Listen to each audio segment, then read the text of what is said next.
Odamlarni sinamasdan turib, hali yaxshi tanimasdan turib, ularga ishonch bildirma.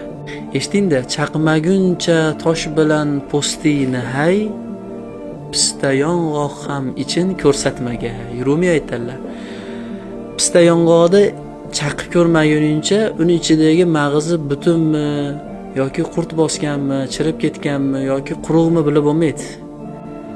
Odamlarni sinamasdan turib, hali yaxshi tanimasdan turib, ularga ishonch bildirma. Ularni o'zingga yaqin bilmagin. Bir odam bilan do'st bo'lmoqchi bo'lsang, bir odam bilan yaqin bo'lmoqchi bo'lsang, siringni aytib yuborma. Xuddi uni uyingga kelgan mehmon sifatida mehmonxonangga taklif qilasan. Yotoqxonangga olib kirmaysan. Shuni singari sen bilan yaqin bo'lgan odamga hamma siringni, hamma tashvishlaringni, hamma g'am-anduhlaringni aytib yuborma. Ertaga o'zing qiynalasan. Hamma ham ko'rganingdek, eshitganingdek bo'lavermaydi. Hushyor bo'lgin deydi.